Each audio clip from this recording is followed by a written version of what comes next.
room. Hello, everyone, and welcome to the latest episode of VOX VOMITUS.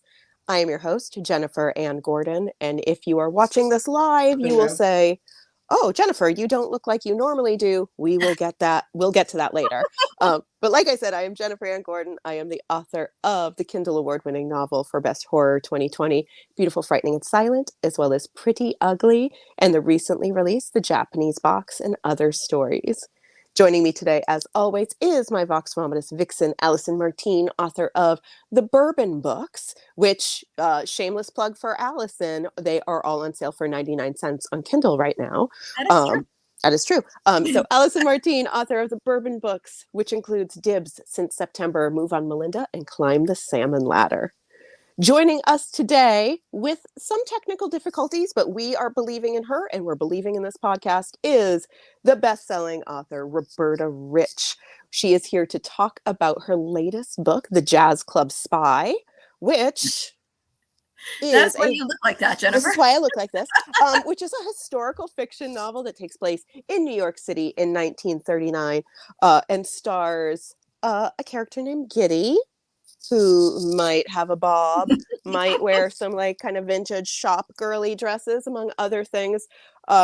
So I decided to cosplay as Giddy, weirdly thinking that wearing a wig would make it easier today to not have to do my hair and all this stuff. But wearing a wig and doing the makeup and finding an outfit did take a little bit longer than I love how you think cosplay would make things easier, Jennifer. Like, how does that ever make anything easier? I know. My poor husband was just like, why do you have all this stuff out? He saw the wig, he saw like bright red lipstick, he saw contour, and he was like, what is happening? And I'm like, it's going to be so much easier for Vox. And he's like, that's like a full theatrical makeup kit.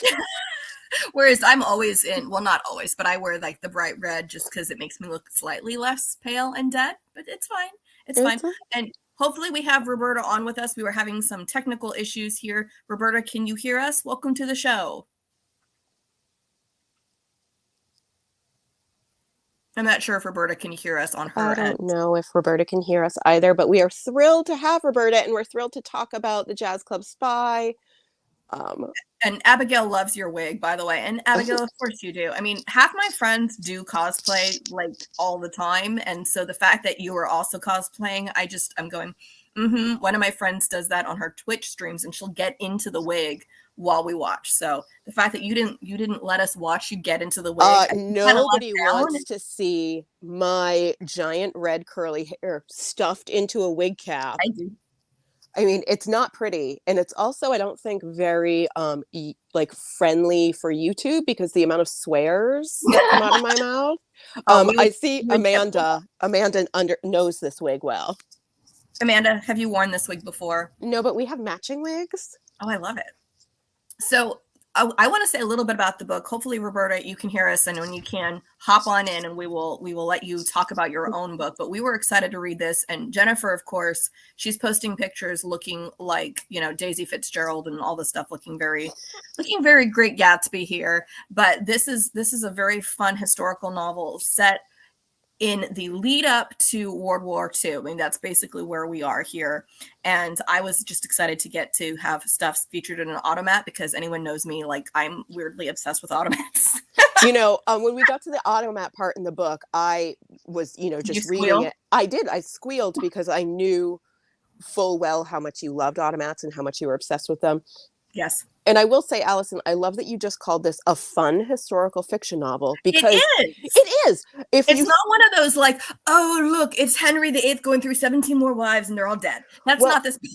And I will say, like, when you think about the premise, which is 1939, pre-World War II, a girl, Giddy, who is dealing with a lot of trauma from leaving her home in Russia / Ukraine. I can't remember anymore. Like, it was just she's in a small village in Ukraine. That's what. And then comes over. And I think one of the jokes that even comes up later is because of the shifting territories. It's like, where is my village? I don't know. Like, Is it in Poland or is it in Russia? Well, now it's Poland. Good, because I couldn't handle another Russian winter where it's like the weather's going to change based on the boundary. No, it won't. But I mean, like, it's a really serious topic. It's it's Hitler, it's fascism, it's the persecution of, Jews. It's so much, and it's also the immigrant experience coming to the Yes, United States. And all of that is so heavy, and we deal with it in a great way, but it's also fun. it It's is a fun. it's a caper. I mean, you Well, have and Giddy. I was gonna say, so you start out with her experience when she's like a 5-year-old and her village is being ransacked. Do not stop reading there. It does not, most of it does not take place there. So anybody who reads that and goes, this is a bit much. Okay, it's just that part. And then we're with our little pillbox hat and cigarettes, light, got a match, and looking through peepholes at the size of men's Oh my gosh. I feel like the moment fish that Giddy without was my like, pocket. I'm going to go to my peephole that peeks into the men's washroom, Right. I was like, this is not your typical historical fiction.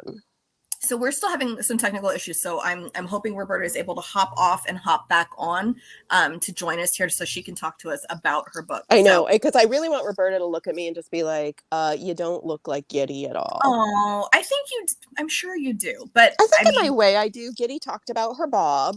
I mean, I think you have her spirit, and that's the important thing, because that's one of the most exciting things about this book is you've got this main character who's gone through this trauma, but she's like, and now I'm going to start my own business. And personally, I'm like, how hard is it to start a business during the time when we're leading into the Great Depression? And she's like, I will save up all my pennies and do what I need to do to have my little creams here. And, she's making makeup on her stovetop. And I just love that. It's like, I know. This didn't work.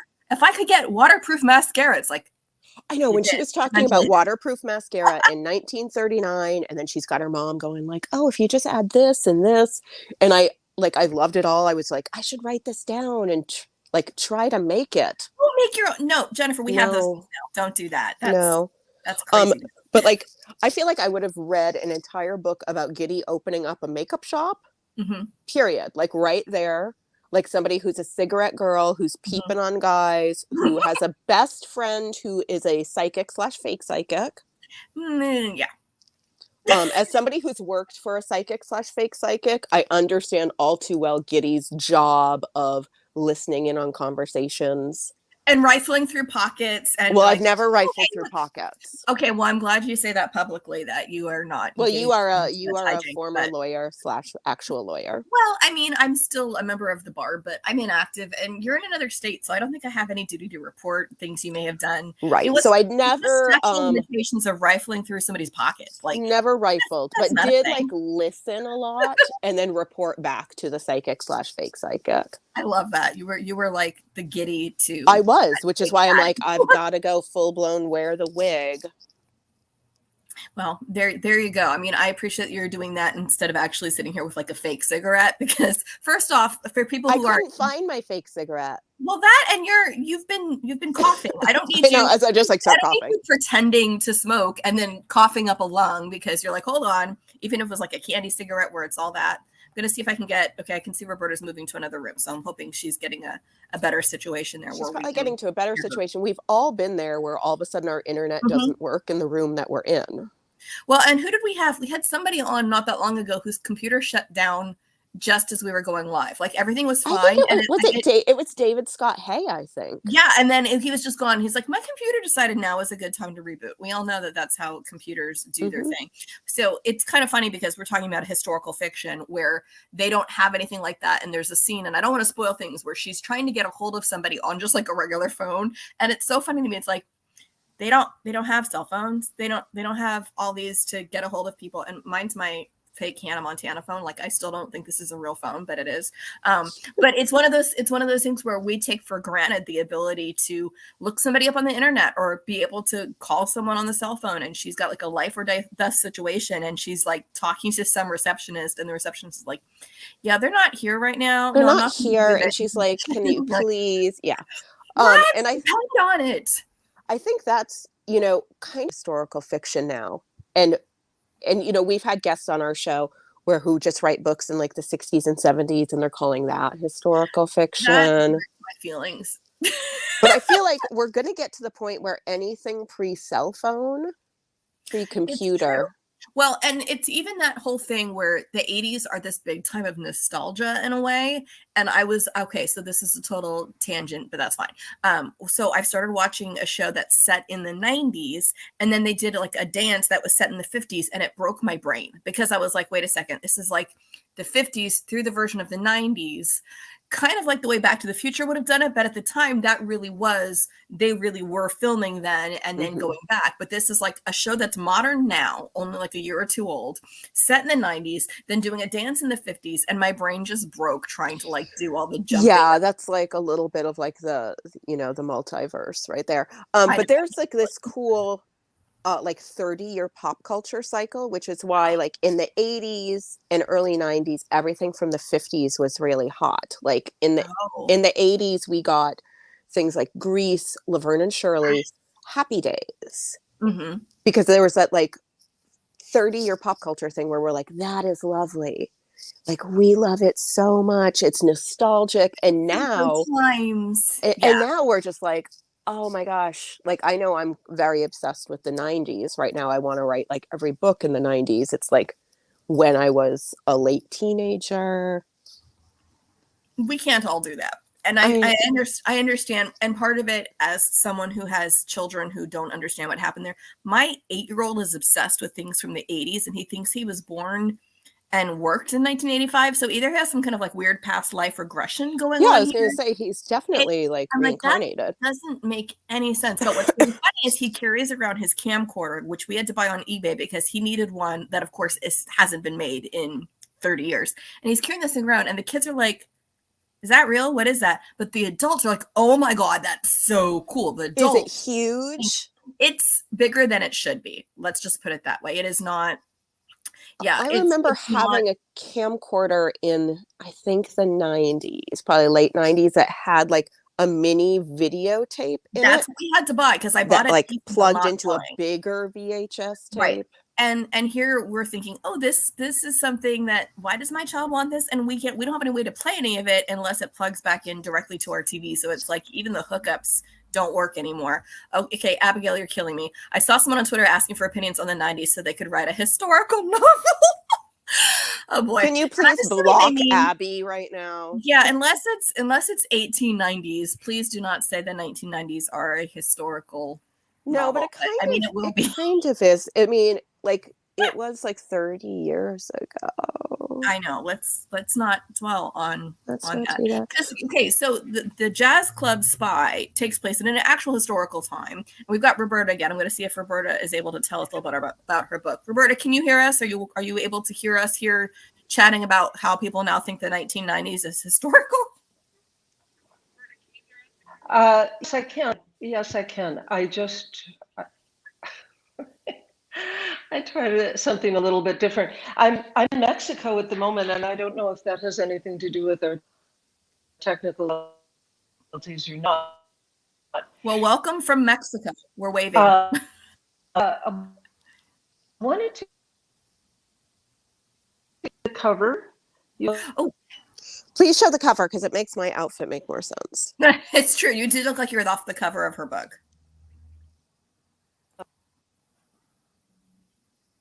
I think we're losing her again. I think we are too. Roberta, we're going to try this one more time. So we're going to go back and we'll keep talking about the book. And when you have a connection that is going to cooperate, we will try this again. And whatever happens, we will bring Roberta back for like a mini-sode. So she can be the one that talks about her book. She can be the one who wears the wig. Oh, that's what happens? And like uses the vintage Russian flask? I don't want her drinking out of that. I'm a little disturbed. No, show us that and tell us about it. I'm putting Roberta back on. I don't know a lot about it, to be honest, because it was gifted to my husband, who is Russian, born in St. Petersburg, actually technically born in Leningrad. Mm-hmm. But we had a friend a few years ago give him this like vintage Russian flask. I don't even really know when it's from. Mm-hmm. But while reading the Jazz Club Spy, there was so much like taking a sip out of a flask. I was just like, I've got to use as a prop my real Russian vintage flask that I don't drink out of because it's vintage and we don't know what's in there. Yeah. It's best we not. Well, and it's funny because the last scene that I remember there being in it, the people who were offering Giddy the drink probably weren't people she should be taking drinks from either, but that's okay. I mean, I was enjoying reading all this stuff. It's like, okay, so this person's having a ginger ale with cherries in it because they want to stay sober, and someone else is having vodka gimlets. And I wanted to go look up all that stuff and figure out, can I drink any of that during the show and still drive? And I probably could have had a ginger ale, but I'm going to stick with coffee. Yeah, you could have had the ginger ale, but I wouldn't suggest a vodka gimlet to go pick up your children from school. No, not before carpool. That seems like a bad idea. Yeah, like for everybody involved. Well, and some of the bad ideas that happen in this, besides, rifling through pockets to get information to feed to the fake psychic, and then potentially following somebody or trying to find out information about someone. So a lot of the plot comes from this book when not just, okay, Giddy is looking through pockets and stumbles upon something. That's not what happens here. Although that could have been fun too.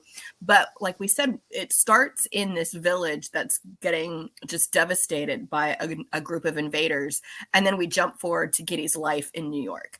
And then she sees somebody that she's like, I know that guy. I bit off his finger. And I was just screaming at that point. Like, yeah, that's kind of hard to deny. Oh, similar face, similar missing pinky. Yeah, that's kind of. I know, that's like it was such a beautiful detail and such a strong, visceral thing of like, I could say, oh, he just reminds me of somebody. But then when you see, oh no, I remember biting off the tip of his pinky finger. Like, and now he's like on the subway or like whatever. I think he was on a train or the bus. And I just remember going, yeah, that's one of those things. And I know I mentioned to you, it was a different era, but it reminded me of the show Hunters, which I really enjoyed, which was about a group of people. And again, it was people who had been involved in the persecution of Jews somewhere else, then coming and just trying to live a normal life in New York like you do. And then people going, yeah, no, you can't just pick up and move and pretend everything you did before, just water under the bridge because I left the country, so it's totally fine. That finger tells you. Roberta, are you able to hear us?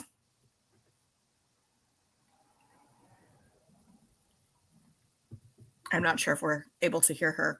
I don't think we're able to hear her. But everyone who's tuning in, we promise you we will be back with Roberta at another time if this doesn't work out. We will figure it out to make sure everything works there. Yeah, and Abby says, poor Roberta, like we want to be able to hear and talk to her. We haven't had a solid connection yet to even check in. So hopefully we'll be able to try again. And as Roberta said, she's down in Mexico, so it might be some of those things where the connection she has to the internet is kind of tenuous. And now she's on our side. She's been doing this. We've been going with her like that. Honestly, I also would have loved to see an entire book set in some of the art museums, because some of the snapshots here, like I mentioned the automat because I love the automat, but there's snapshots where there's Giddy in an art museum seeing art that at the time was relatively new or was what the trend was, and they had this phrase, I want to say it was degenerates in art, which I just went, I love that because it's like on one hand, they're showing the beauty of it, but on the other hand, there was such a condescension in that. But it was so interesting how that wrapped back around to how certain characters saw other characters. So there's a lot. I love there was like degenerate art because it was like somebody was showing a shoulder. And there was a strap, and I was doing this to my shirt because this shirt has a tank top under it. And I'm like, oh, no, I cannot be a degenerate on the podcast. I'm usually a degenerate. It's fine. Sorry, I was coughing before. Don't cough anymore. You're fine. But we've determined it isn't COVID, so there's that. There is that. I know. Loyal viewers. I don't have COVID. You don't. Well, we should probably wrap this and keep this short, and we can try again with Roberta on another day. Roberta, we loved your book, and we want to talk to you about it. And we will try again sometime when we can get a solid connection and figure out how to be able to hear you and not hear Jennifer cough. But with that, we can't really predict because I almost had to see if we could postpone on my end because I had a kid who claimed he was sick. But then as soon as I reminded him it was only a half day today, he was suddenly not sick anymore. Yeah, he'll be sick on a full day. Yeah, no, he also was saying his stomach had hurt, but then he was immediately asking for French toast sticks, which seems kind of suspicious. Like, how much does your stomach hurt that you also want me to give you some deep fried food? I feel like there's nothing that French toast sticks can't cure. I don't know, but I mean, it's not going to help my cholesterol, so don't tell my doctor how many I And have. it's not going to help our internet connection. So, Roberta, if you can hear us, we are very sorry this didn't work out. We will be reaching out again to get you back on, because any excuse to wear this wig. You want to wear the wig again. Mail me one too. Amanda, if you have a wig that looks like it, mail me the wig and I'll wear it. Amanda does I don't have want you this to. wig. She probably does. She probably does. Sorry. We can do that. So we will try again, and we've tried for 20 minutes. It's not getting better. So we will come back, and hey, that means everybody has time to actually get the book and read it. So we can take questions. Because it just came out yesterday. I was going to say the book just came out because I know I had trouble getting it to work from NetGalley. And I was thinking, oh, well, I'll just get it on Audible, but it hadn't come out yet. So now it has. So I will admit, late last night when I was not reading as fast with my eyeballs, I downloaded it from NetGalley from Audible because I had an extra credit, and I started listening to it. Hear it on Audible. Roberta, yeah, the Giddy is great. Okay, well, we'll go ahead and wrap. Roberta will be back. Try another day. So everybody who tuned into this for the cosplay, the amazing Allison and I talking about a book that we were just binging up until the last minute before the show. Finished it an hour ago. We will be back talking about this, but there are things to look forward to coming up. You know, it's December, which means the VOX VOMITUS eggnog extravaganza, which weirdly, it's usually our highest rated show of the year. I don't know why that is. The sweaters. Oh, it's the sweaters. I need a new Christmas sweater. I'll go find one. Mine didn't come in time last year, so I have it for this year. It is not attractive.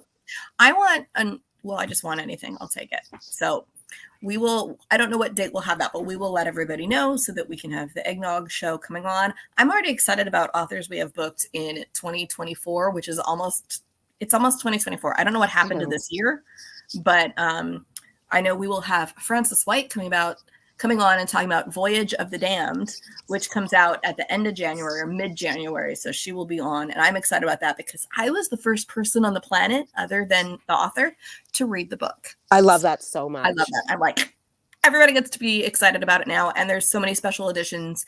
Nobody has an excuse to not get the book. They just have to pick which special edition they want because they're everywhere. Okay, and Abby says, I can't wait for that book. Well, I don't. What happens when you want all of the special editions? Well, I don't know. I know that I might have pre-ordered several, but Abby, I don't know which one you ordered. I don't know if we ordered the same one, so we'll have to compare side spines and things like that. And in February, we have a pair of authors coming on who were sending us books in the mail, and possibly deli meats, but I don't think we didn't get deli meats. We didn't get the hamsters promised. I don't think there should be hamsters. I don't want hamsters mailed to me. But I love that you just mentioned Ed Amar because, again, this is kind of an unofficial show right now.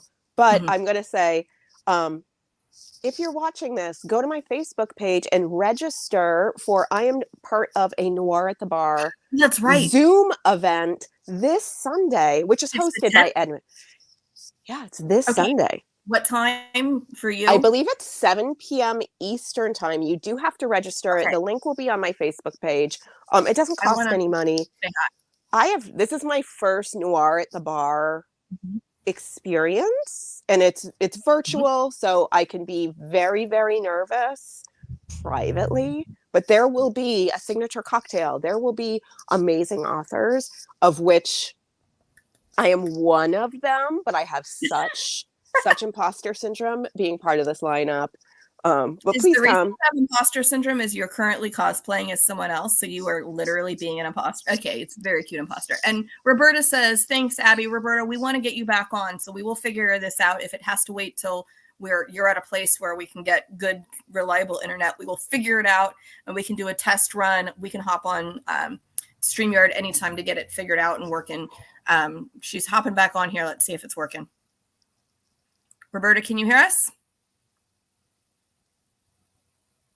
No, it's doing the same thing it was before. So we're going to go ahead and wrap because... Yeah, we're going to wrap. But Roberta, you will be back. We read and loved the book. Everyone, the Jazz Club Spy. And now you can get it on Audible. So now I want to go get it on Audible too. Yeah, the Giddy is so great. Is she? Okay, I want to hear it. We're both talking about there's a lot of like Yiddish peppered in through it. So I want to hear her call people names. I love it. Everybody who joined us live, thank you so much. We'll be back soon. Keep, the Vox Vomitus page tagged so you can see when Roberta comes back. And join us for the eggnog extravaganza, because it will be, well, who knows what we'll be doing, but we'll be wearing weird sweaters, and hopefully Jennifer will not be coughing as much. So we'll see you next time. Bye.